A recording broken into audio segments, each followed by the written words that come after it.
The latest lossless scaling update is so futuristic. Okay, it looks like something coming straight out of the Nvidia labs. And let me tell you, they are not happy because this technology might kill G-Sync. This might kill VRR. Imagine a future where your FPS doesn't matter. You just set a target depending on the refresh rate of your display, and that's it. You don't even have to upgrade your GPU anymore. Okay? So the developer of lossless scaling might need to start thinking on getting a bodyguard. Okay? Because Jensen is not happy about it. So let's hear what Jensen has to say about the situation. We just simply want our ability to have a fair outcome. You believe they've harmed you, though, so you would want money from them as a resolution. Well, they certainly harmed our ability to grow into the marketplace. There's a several billion-dollar business opportunity for it. Oh my goodness. So he might need to start thinking getting a bodyguard because the situation is getting heated. But now let me tell you seriously, it is not perfect. I would say right now this is a proof of concept and hopefully it gets better. So think about it this way. If you have a game like this one, lock to 90 frames per second. I have a 144 hertz TV right here. I want to get 144 frames per second.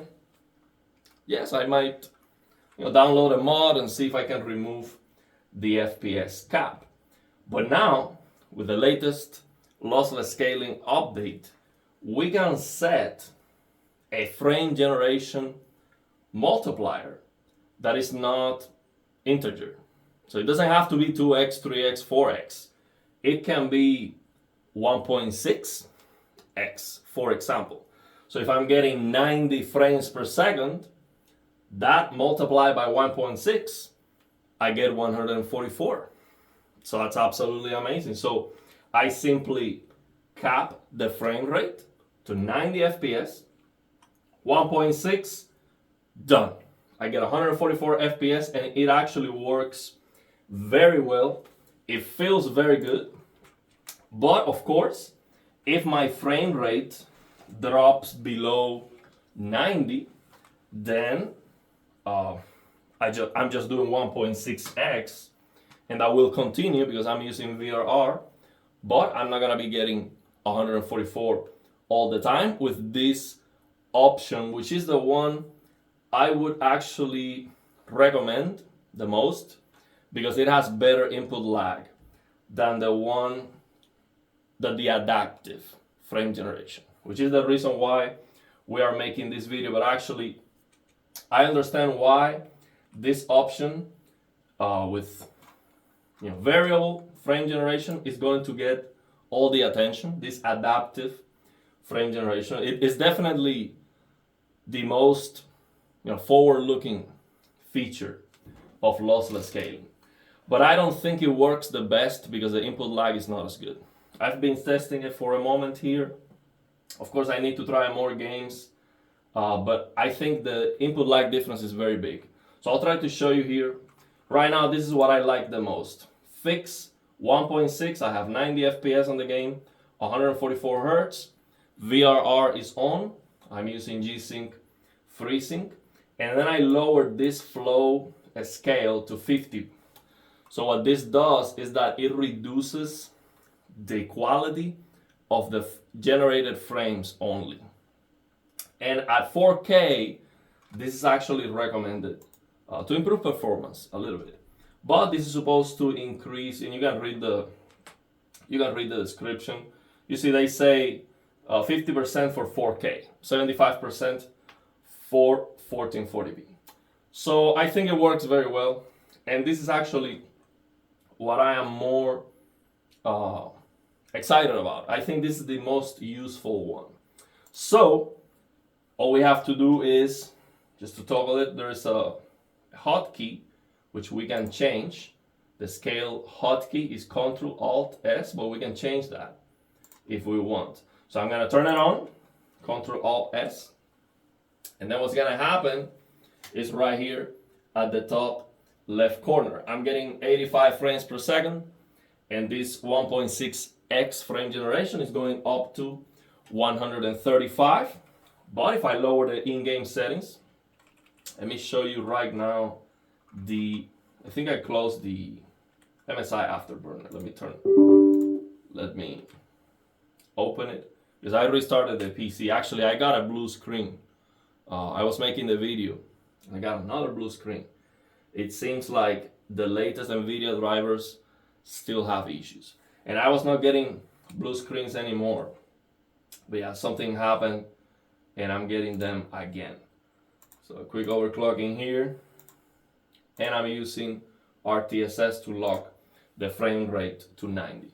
So right now I'm not getting 90 FPS. So let me lower the in-game. Settings. I have to also open these. On the PC, you have to open multiple programs to play a game. So a program for the controller, a program for the performance, a program for the frame generation, RTX, HDR if you can, or auto HDR, reshade for HDR2, a special K for low latency, reflex, and all that stuff. So yeah, it's just the way it is. Now let's go. Let me reduce the settings a little bit. Let's go DLSS performance here real quick to see if I can get 90 FPS to show you the input lag difference and the reason why I prefer this option the most. So right now, well, I'm still not getting 90 FPS. Here is a little bit more demanding, but yeah, you can see I get close to 90 FPS. My GPU utilization is 94%, so this is gonna drop, okay? And because I'm not using the adaptive mode, I'm just gonna get 1.6x of whatever the frame rate I have. But let's say there is a case where I am actually getting 90 FPS. This feels good to play, like the input lag is good. And the motion interpolation artifacts are very small. And the reason is the base frame rate is high. It's 90 frames per second. So before this update, we only had the option to do 2x, 3x. So my option was 72 FPS, then 2x to 144. And that works good enough to be useful in some games. But this is better because with a 90 FPS base frame rate, I get less interpolation artifacts. So I'm looking surrounding the character, and I see, very, very, insignificant, not insignificant. You can notice them depending on the background, but it's not a big deal. It's not a big deal. Now, my TV does a better job with Game Motion Plus. This is a Samsung TV. I would say I see less interpolation artifacts. This is better in the customization, and it has less artifacts in some aspects, but my TV does a better job. So I much rather use my TV, but this goes up to maximum refresh rate 144. My TV only goes up to 120 from my testing. So this actually allows me to go a little bit higher. But the problem is, if I don't have the situation where the game is capped to 90 FPS or something like that, just by enabling this feature, I'm losing the performance I'm going to gain with it. So it's like a washout. You get maybe a little bit higher frame rate with this method, but now you have some artifacts and the input lag is affected.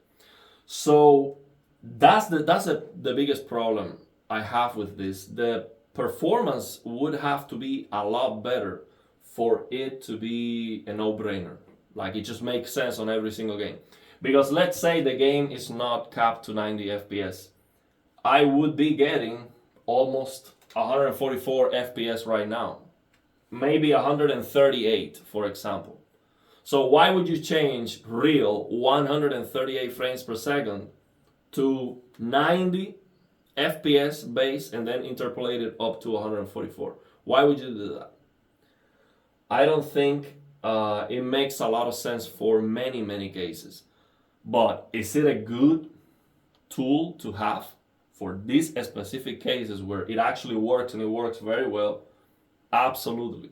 This is a very nice tool to have, lossless scaling, and it's actually very cheap on Steam. I've covered this tool many times.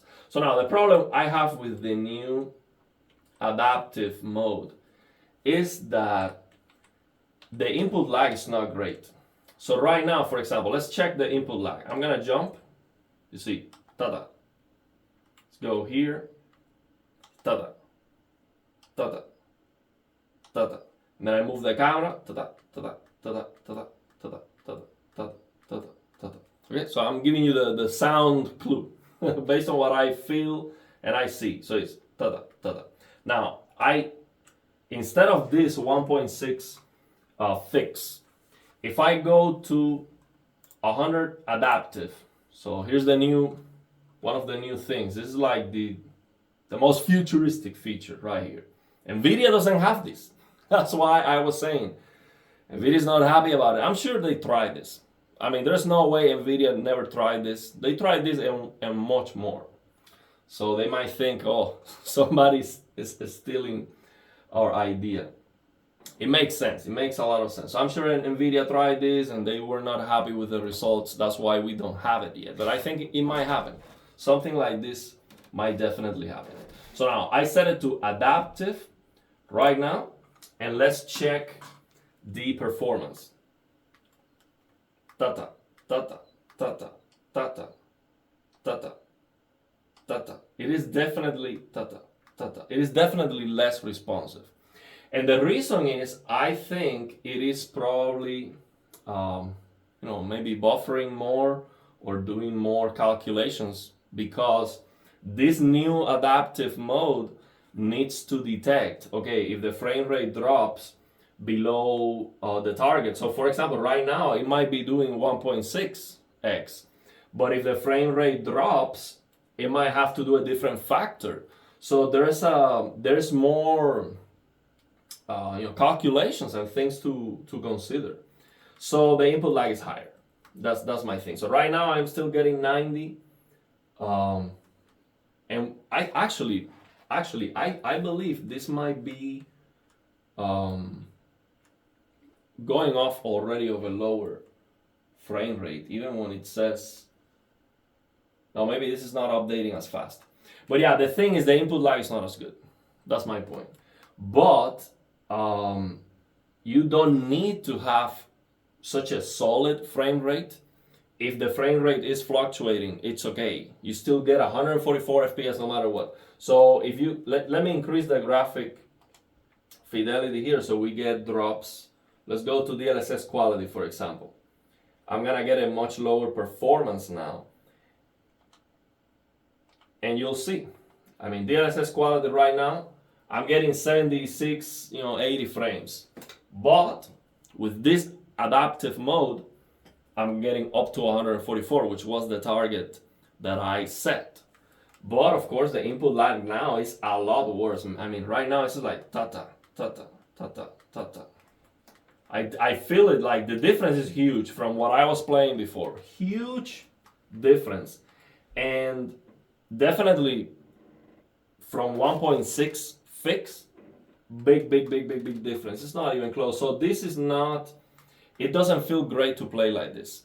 I mean, my TV, using the motion interpolation for gaming, this Samsung Game Motion Plus is so much more responsive. It's not even close. Not even close.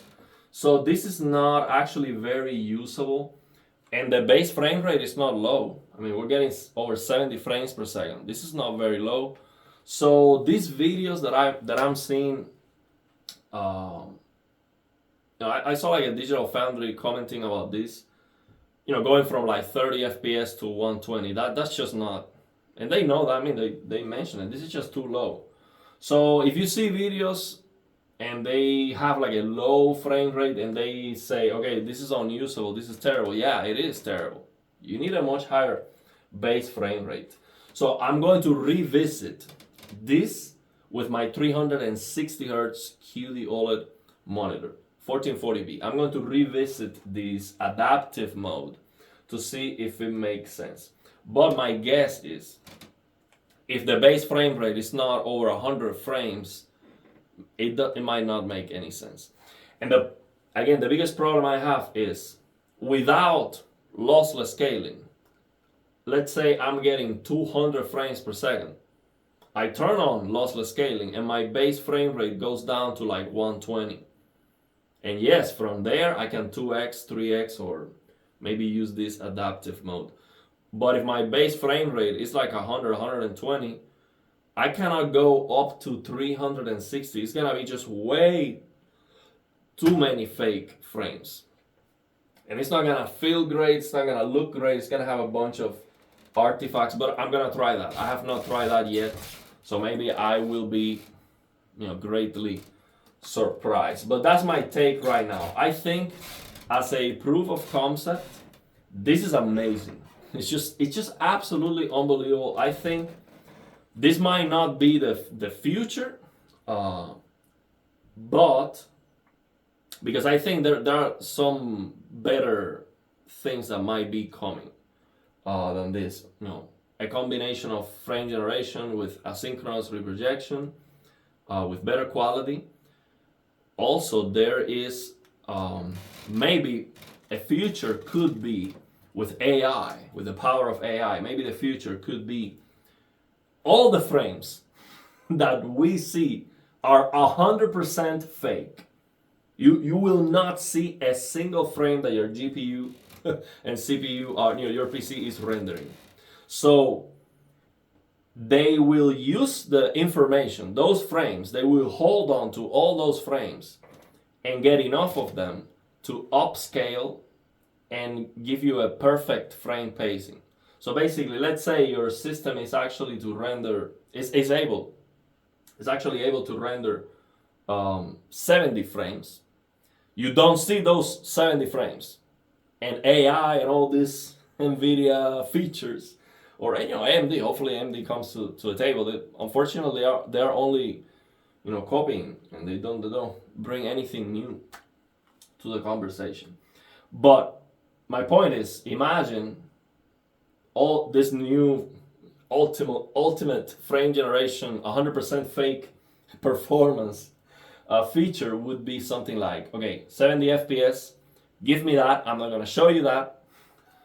We are going to use that information to AI up to the maximum refresh rate of your display, and you will get a perfect frame pacing because they can control that perfectly. So you will never see judder or stuttering, nothing. It would just be perfect, and it will be higher resolution.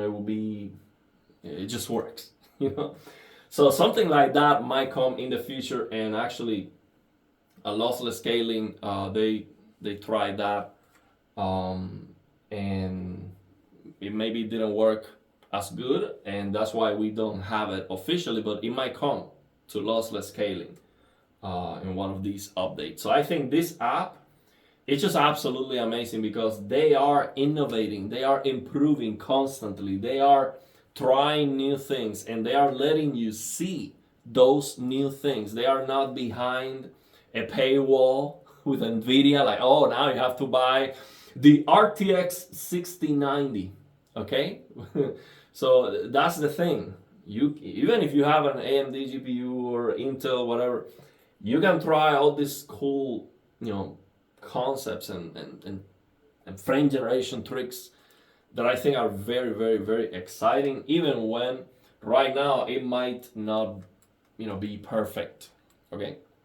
Because Nvidia will not release a feature if it's not at the standard and the level that they are, striving for, okay? Although we have these drivers crashing GPUs and blue screens, so I think that they try their best, but sometimes they can definitely screw things up. But yeah, that's my take right now. I need to try more games. I'm going to do part 2 with my 360 hertz 1440p QD OLED monitor, and maybe I will change my mind and tell you, well, for this game specifically, this is just absolutely perfect. But yeah, right now this just doesn't feel good at all to play. This is just too high. The input lag is too high. Even when the base frame rate is not that low. I mean, I'm getting over 70 frames per second. This is not too bad. And it is better to not use this adaptive mode and instead just do the math, depending on your display, and use a fixed mode. And you can basically here type in your multiplier. So to summarize, if you have a 4K display, try 50%. If you have 144 hertz 4K, then you get 1.6. If you get 90, if you have a different frame rate target, you can do the math. Okay? You can do the math. So basically, you divide the refresh rate of your display divided by your frame rate target. The frame rate that you can cap and get a consistent performance. But even if the performance drops, we are using VRR, so you will not see screen tearing. But I always prefer if I can get a perfect, consistent performance. But this works with VRR, which is great. So you would divide the refresh rate of your display divided by the frame rate target that you can get, and hopefully the multiplier is not that big. Okay, but if it is like 2.2 and your base frame rate is like over 100, maybe it works very well. But I think this is especially great if you just need to complete the last frames. Like you're getting 110 frames and you have 144 or 165 hertz, you're getting 140 FPS, then you just need a little bit more to just have a more consistent experience. I think this is gonna shine the best for that case scenario because it will allow you to have a very high base frame rate. Now, the deal breaker is if you turn it off, you get very close to the performance. So let's say you turn this off, you might be getting 145, 150 frames. You turn it on, you go down, your base frame goes down significantly, and now you can get up to 165. So maybe you're gaining like 20 frames or something like that. But now you have some artifacts, you have worse latency. So it might not be perfect, is my point. So that's based on my testing here. But I need to, of course, try it more. I was playing this game, actually, I was not very advanced, but I lose my save data when I reinstall Windows. So I still have the save data, so I'll try that because I'm not playing it again everything. This game is called Bleak Faith. I think it is, the vibes of the game are very interesting to me. It's like a Dark Souls 1. That, at least that was what the developers strive to do. That was their inspiration maybe, and it shows. I like the vibe, but I think they didn't get right the controls, and then the combat feels janky. It feels janky. They improve it a lot, I have to say. But the thing is, because the vibe of the game is so good in my opinion, I like it. I might still try it, but I'm not sure I'm gonna beat this game because it just doesn't feel great to play. But yeah, if you're a Souls fan, maybe give it a try one day. Bleak Faith, but it's capped to 90 FPS, so this is an option. So yeah, let me know your thoughts and opinions. Oh, by the way, before we finish, this app that I previously shared about the CRT simulation, we need to wait for an update. This glass, I forgot, glass window or something like that. I forgot the name of the app right now.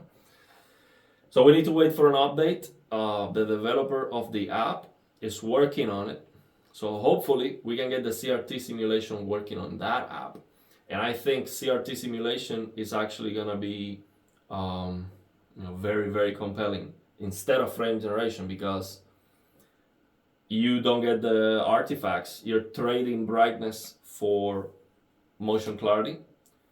it is better to have a higher frame rate than to lower the persistence when it comes to motion and especially input latency. But if you're using frame generation, the input latency is not better with a higher frame rate. So you are only trying to improve the motion clarity with full HDR, which is great. But for example, with lossless scaling, RTX HDR doesn't work. This game doesn't have native HDR, and I was actually using RTX HDR here. But of course, we can use Windows 11 Auto HDR. But my point is, I'm actually a lot more excited about the CRT simulation, because basically all you need is like 60 FPS, and you can get up to the maximum refresh rate of your display when it comes to clarity of eye tracking, and that's absolutely amazing. So imagine I get 60 FPS or 90, you know, it could be with a different target if it has settings, you know, if it's well implemented. So I could get 90 FPS up to 360 or 60 up to 360 when it comes to motion, and the flickering would not be that bothersome. And there's a gamma correction, so it doesn't look super dark, like it's crushing blacks everywhere. So I'm very excited about that. We need to get that CRT simulation shader working for every single game globally on the PC to take advantage of very high refresh rate monitors. And we need all the settings. We need all the settings to tweak brightness for motion, to tweak the gamma. We will have those settings. And we need the ability to set different FPS targets. And I think the better that gets, the more sense it makes to get high refresh rate monitors. It's gonna be so awesome. Even if you have a low-end gaming PC, you can use high refresh rate monitors. That's just unthinkable. Because I mean, even to push 360 FPS, we're talking about get 5090, 9800X 3D, and you cannot still get 360 frames per second on every single game. So CRT simulation is a game changer, and I cannot wait to try that. But this is another option. Some people don't like to lose brightness. You can use this with native HDR or with Windows 11 Auto HDR for now, until maybe one day they will figure out how to fix this working with RTX HDR. So yeah, let me know your thoughts and opinions, and if you have any questions.